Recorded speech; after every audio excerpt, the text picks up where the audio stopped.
Halo teman-teman semuanya, kembali lagi bersama saya Muhammad Ardiansyah Agung Nugroho dan teman saya Muhammad Fahmi Mubarak Aher. Di sini saya akan menjelaskan 4 senjata utama untuk seorang pelajar dan calon guru, yaitu AI, Canva, Microsoft Excel, dan Microsoft Word. Ya. Menurut kamu sendiri Fahmi, di dalam konteks media, pembelajaran media dan teknologi pendidikan, dari keempat tersebut, mana yang paling berkesan menurut kamu sendiri?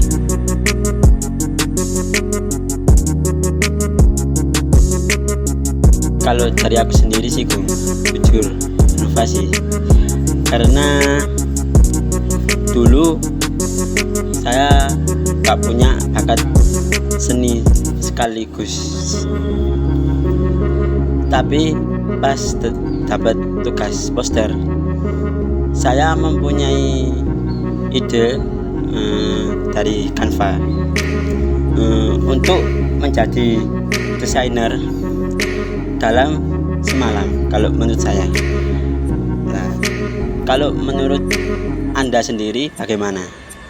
Kalau dari saya sendiri, selama pengalaman saya menggunakan dari keempat tersebut sih, yang paling berkesan menurut saya yaitu Excel ya. Yang mana dulu itu saya pernah mendata dari 100 siswa, yang mana itu mendatanya manual, entah itu dari menulis satu-satu di dalam kertas ataupun mendata melalui komputer ya. Yang dulu itu saya belum mengenal Excel, tetapi pas saya mengenal Excel, saya belajar rumus ini rumus itu, kemudian belajar menggunakan pivot table yang awalnya data itu berantakan semua, hingga akhirnya dengan rumus dan pivot table tersebut itu bisa menjadi kerangka yang rapi. Dan satu lagi, saya itu akhir-akhir ini sering menggunakan AI untuk membantu brainstorming kerangka esai supaya tidak terkena yang namanya writer's block.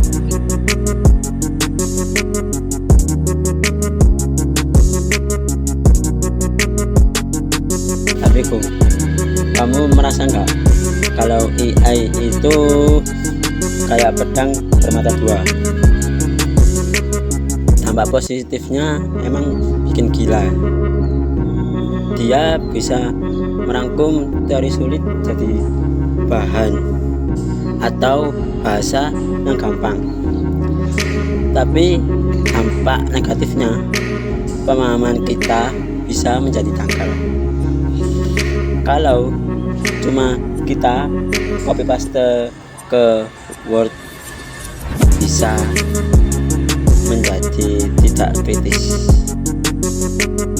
Kalau menurut saya sendiri itu setuju banget, karena kan mungkin kebanyakan orang sekarang atau mungkin pelajar itu kan yang disalahgunakan, yaitu mereka mengcopy paste, yang mana mereka hasil AI tersebut itu langsung di copy paste menjadi sebuah materi, yang mana memang sangat instan, memang kita langsung mendapatkan materi itu secara instan. Akan tetapi hal tersebut itu akan mengurangi cara berpikir kritis kita sebagai seorang pelajar, yang mana itu akan mengurangi ketelitian kita untuk membaca satu persatu materi yang disampaikan oleh AI tersebut.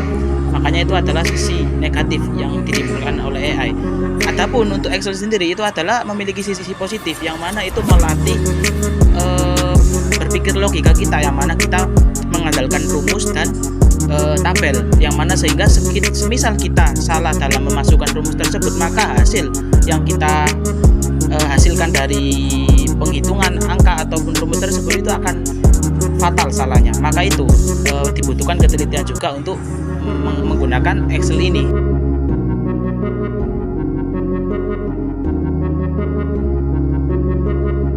Dari pengalaman itu, saya belajar kalau belajar efektif itu adalah alur kerja.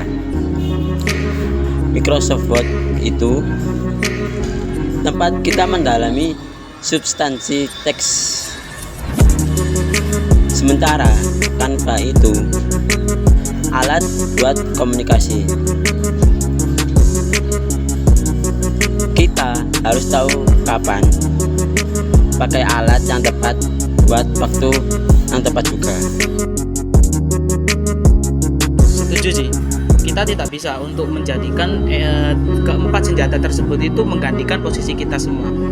Maka dari itu kita sebagai tokoh utama tetap menjadi tokoh utama, akan tetapi kita menggunakan keempat senjata tersebut itu sebagai media ataupun kita sebut sebagai perantara kita untuk menyampaikan informasi tersebut.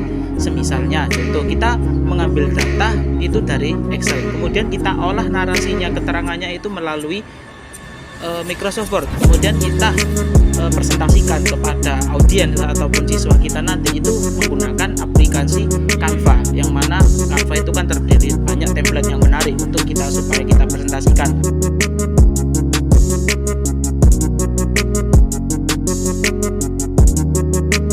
Nah, buat masa depan, bagaimana teknologi ini mau dibawa ke kelas? Untuk dibawa ke kelas, mungkin ketika saya nanti menjadi guru, saya akan mengajarkan yaitu Excel, bukan hanya untuk mengolah angka, akan tetapi mengajari mereka literasi data, yaitu mengolah statistik supaya mereka tidak gampang untuk kemakan berita hoak ya. Kadang kan berita hoak itu banyak. Dan untuk AI sendiri, saya akan mengajarkan kepada mereka untuk menjadi asisten belajar supaya mereka tahu bagaimana cara untuk menggunakan prompt yang sangat berpikir kritis, supaya prompt tersebut itu benar-benar akurat untuk dipercayakan. Kadang kita takutnya ketika kita nge-prompt di suatu AI kan, kalau promptnya tidak jelas kan data yang akan muncul juga akan salah. Jadi saya akan mengajari mereka bagaimana cara menggunakan prompt itu supaya dapat berpikir dengan kritis. Kalau dari saya sendiri sih, saya bakal minta ke siswa bikin laporan proyek di Microsoft Word untuk menjadikan terstruktur yang rapi,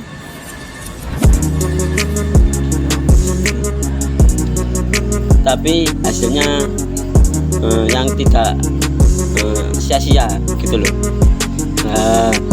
Kan bakal dipresentasikan di Canva. Saya mau mereka tersebut atau siswa tersebut mempunyai skill menulis akademik dan komunikasi visual yang terlalu kuat untuk berkomunikasi kepada teknologi atau seseorang tersebut. Nah, benar banget. Jadi memang kita harus mengajarkan bahwa teknologi itu bukan cuma asal pakai. Jadi kita bukan cuma asal pakai kemudian kita gunakan, tetapi kita juga harus tahu bagaimana cara kerjanya. Oke teman-teman, terima kasih. Sekian podcast kita pada hari ini mengenai mata kuliah media dan teknologi pendidikan. Ya, alat kita itu boleh canggih, akan tetapi manusianya juga harus tetap berpikir kritis ya. Sekian dari kita berdua. Terima kasih dan sampai jumpa. Wassalamualaikum warahmatullahi wabarakatuh.